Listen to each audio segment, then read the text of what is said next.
You're listening to In My Humble Opinion with Maxilia Robinson and Charles Lewis. Only on 101.3 Jams.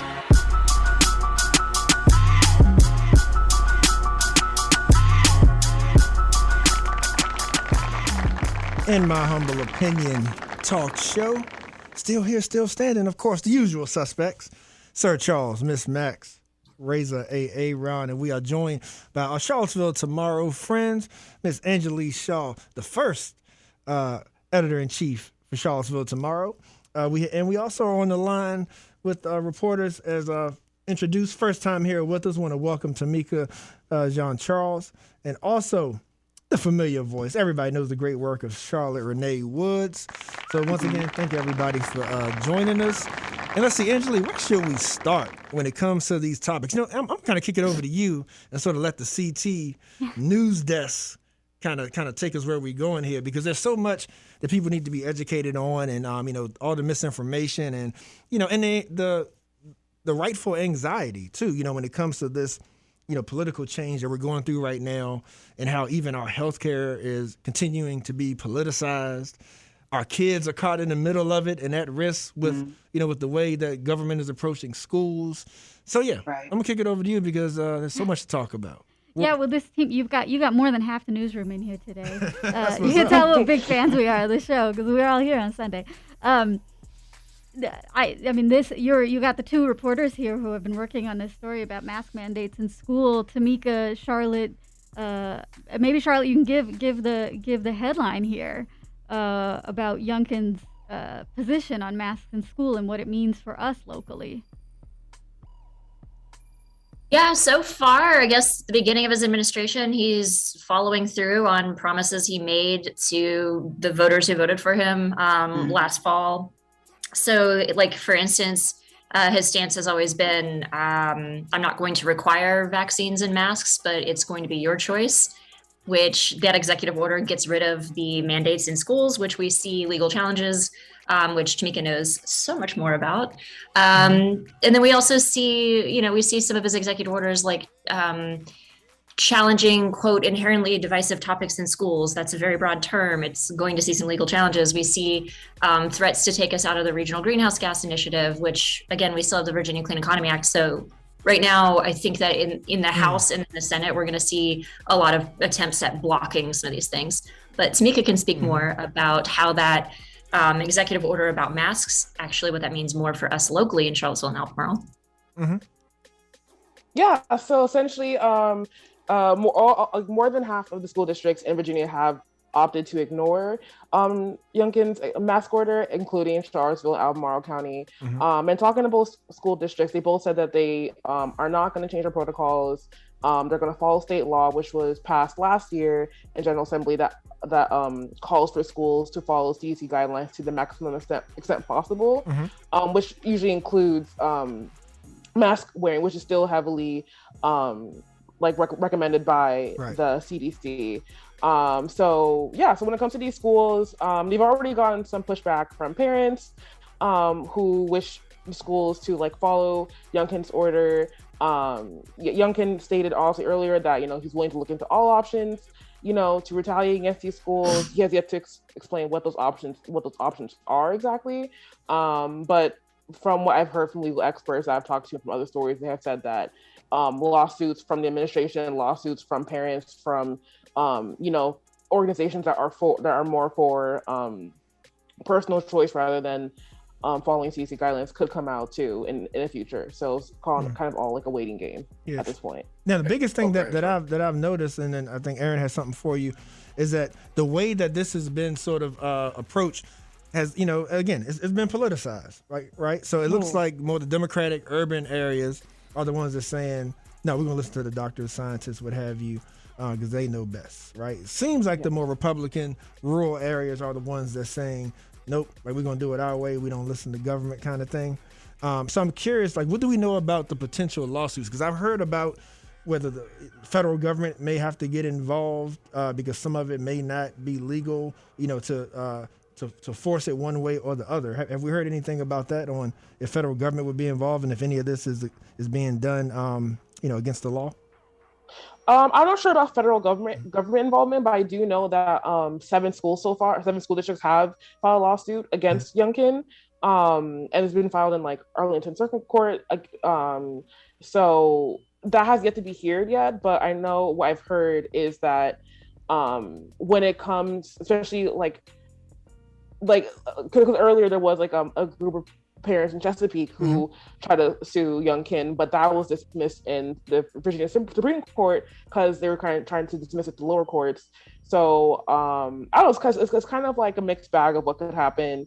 I know since, like I said, I know because typically people like Youngkin or who side with Youngkin on this issue try to reference studies that say that mask wearing impacts kids in schools, and try to like emphasize on if we have better air filters and better hand washing techniques and other aspects of being clean that aren't just masks, they try to emphasize on that. But I mean, the CDC still recommends universal mask wearing in all schools, school buses, school bus stops, everything that involves any school facility. So it still could be possible from what I see, but like I said, maybe Charlotte can speak more to it might be something. Yeah, it might be something that we could look into, but I can say when you spoke about the politicizing of something like wearing masks, getting vaccines, that's sort of been happening since the pandemic started. We've seen it, turned into a political issue instead of purely a public health issue. Right.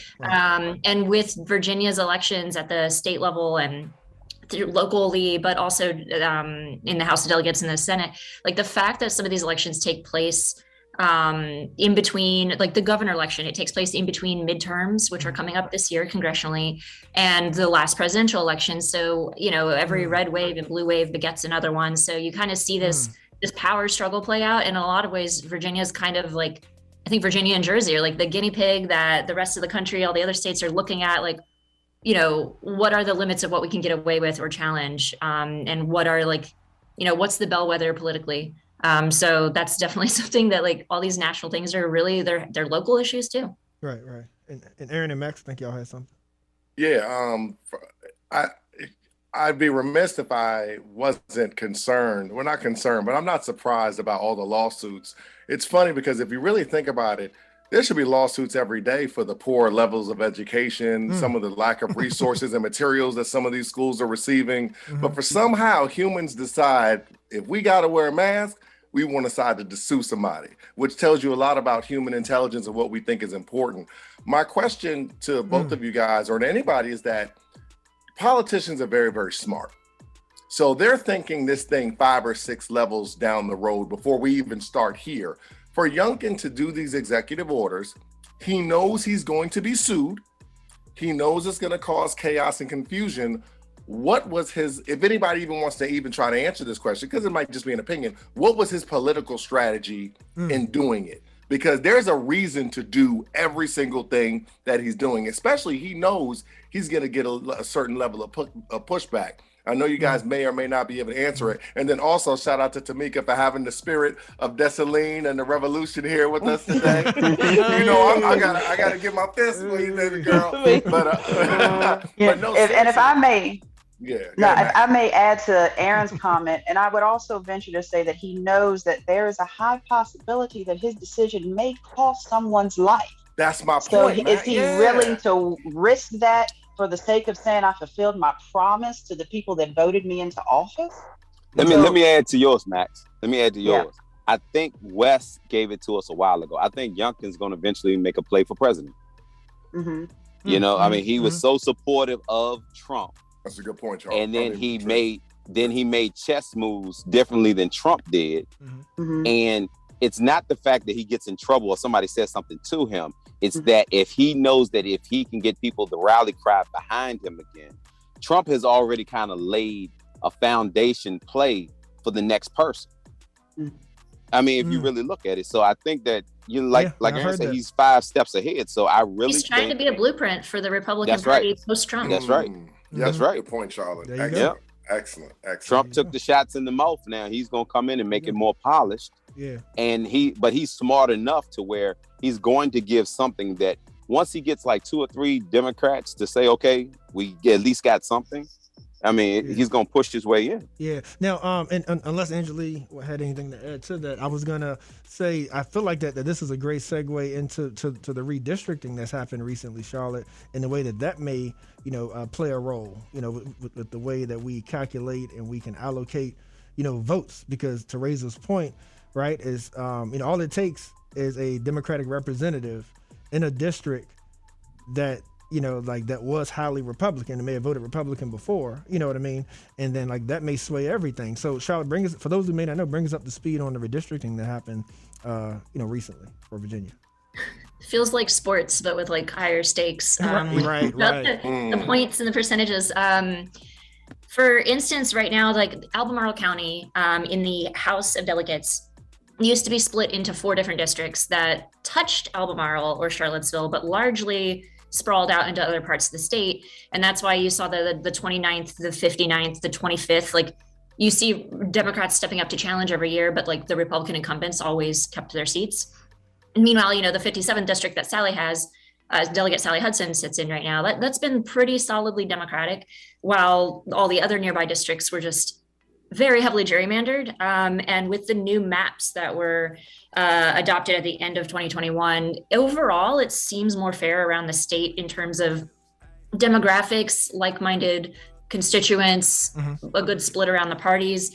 I think the 5th congressional district is still always going to be kind of an indigo battleground. But Albemarle County, in terms of representation in the House, might feel more represented by their future delegates going forward, at least for the next decade, because the way that now Albemarle County has 2 districts. They have the 54th and the 55th. So the likelihood from the experts and political people I've been speaking with is that, now our local representation at the state level might feel more aligned with, we know that Charlottesville and Albemarle are very kind of blue places. So there's that. And then, we're going to see how things shake out in the midterms this year. I will say that there's a tiny sliver of Albemarle County that is technically in the 7th congressional district. We know how contentious that race is going to be.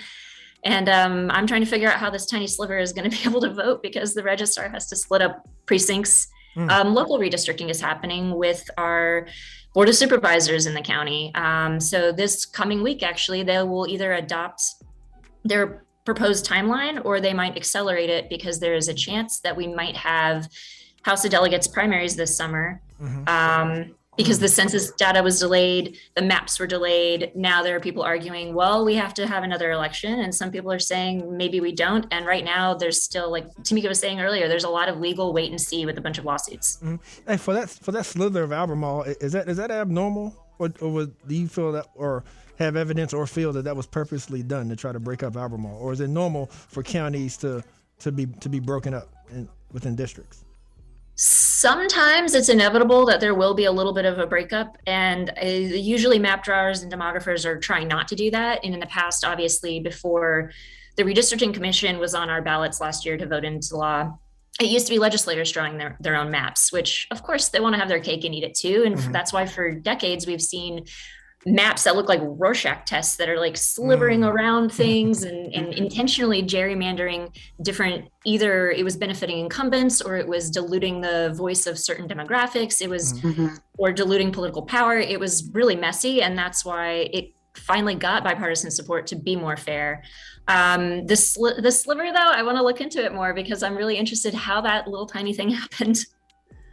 Yeah. So, and how soon, just out of curiosity, how soon will, I guess, residents be notified if their voting location has changed and where it will be? If Albemarle County sticks to its originally adopted timeline for local redistricting, which has to happen obviously every 10 years, it looks like by May people will know, but county staff is recommending trying to speed it up so that way it can be concluded by late March. That way there's time to get refamiliarized with who is my potential delegate, what candidates should I be voting for, and also how the county splits up its own magisterial districts.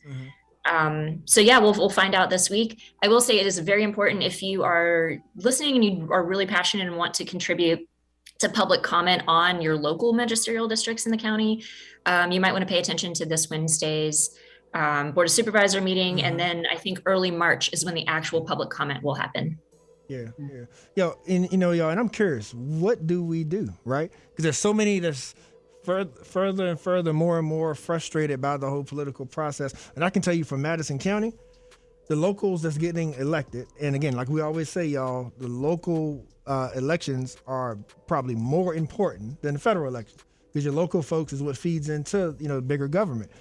And I can tell you in Madison County, they're electing, for instance, people to the school board who have kids in private schools. You electing people to represent the schools, and they have no vested interest in the schools. So to me, how can you expect them to even care to make the right decision? So, to me, I'm like, we just got to educate the ear. Those who have an ear to hear, let them hear, right? Keep educating folks to be able to do what's right, educating families. If you feel like that you should wear a mask, if you feel like that's the safest thing, continue to do that. If it's optional, educate people on why you should do that if that's what you believe.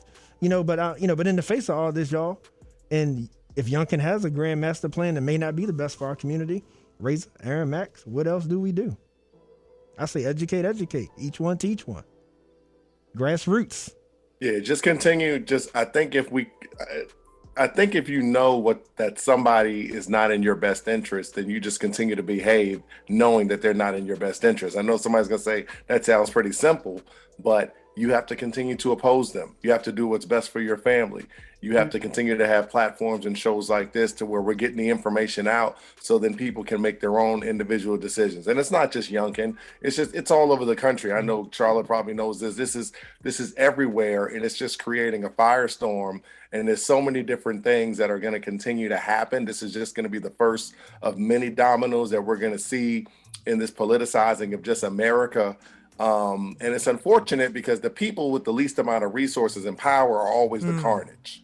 Yep. And that's the issue even some of these people, and Charles, we talk about this on 7 times, some of these people that are yelling up and down and got their Uzis and grenade launchers to wear a mask don't realize this is one decision that may not affect you, but there's going to be another one that you're going to be like, man, I voted for this guy and now I'm affected from an economical or resource level here. Yeah. It's very small thinking. Yeah, circulate that dollar, right? Circulate that dollar. Yeah, it's very small thinking. So everybody just needs to put the tinfoil kufi on, as I always say, and keep your third eye open because it's never about you. Razor, it's never about you. Razor, that economic influence, right? Follow the money trail. That's where the power is. Hey, in the words of Max, burn it down and sort it out later. Hey, ain't gonna never let me forget I said that. Hey, I stand behind it. But no, I agree with, just to add we may be getting ready to go to break, but just to add a quick comment. I agree with Charles agree with Troy and Aaron. Like, control what you can control. Don't leave your life up to other people. Control what you can control. Thank you. And in the last couple of minutes, definitely want to kick it back to Angelique and thank her for bringing the whole team. But Angelique, anything else you wanted to chime in on in the whole conversation? Anything you want to leave the people with? Because we want to support this initiative that we put on the table. Yeah, I am so proud to be working with this team, with Tamika and Charlotte and the rest of the newsroom, because they, it's a rare spot in news media where they have both space to report and care for the community together. And so we hope to expand that as we grow. But one thing I will say, it's so interesting to me listening to this conversation, because on this sort of community listening tour that I've been on, quite a few people have said to me that they're really concerned that our communities, Charlottesville, surrounding area, we are not operating on shared sets of facts. We have so much information and so little information that we share at the same time. And so one of the most important things that we're trying to do is provide accessible, free information that people can rely on and trust. Of course, there's always going to be interpretation. There's always going to be questions. But at the very least, as a community, we need a shared set of facts to work off of. Otherwise, we're not going to make good choices in the voting booth. We're not going to make good choices when we decide whether to put on a mask or not. We're not going to make good choices when we, talk to each other, when we have to relate with our neighbors. Thank you for that. So in closing, the follow-up, how can folks reach out to support these efforts that they see that women of color are helping to lead? In any ways they can support. How do they get in touch with you and your news desk? Yeah, so on IMHO's Facebook page, you'll see links to Charlotte and Tamika's reporting, That's right. and also a link to literally just pick a time on the calendar. I want to talk to you. I really do. Half an hour, whatever time you got to spare, let's talk. Because as we can design our own local news. Mm-hmm. We can do that, which is a very amazing thing that we have in this town. So it's CVilleTomorrow.org. We appreciate you. Thank you. Reach out to reporters. And we love hearing from people saying, "Hey, you should be covering this." Yeah, that's right. The community, right? That's who we represent. And I want to thank C2 too for the hard work that they're putting in, and the members here that are representing them. Just because this isn't easy work. Right.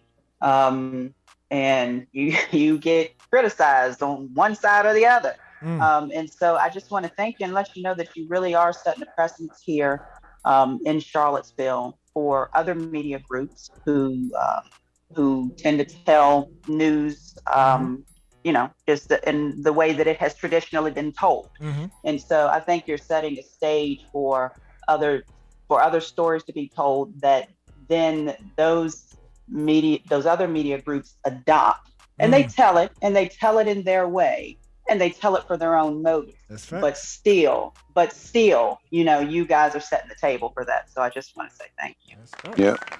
Take us to break, Miss Max, if you don't mind. Yeah, let's go to break. Thank you to our guests. Great conversation. You're listening to IMHO. We're going to take a quick break, and we will be right back. You're listening to In My Humble Opinion with Maxilia Robinson and Charles Lewis, only on 101.3 Jams.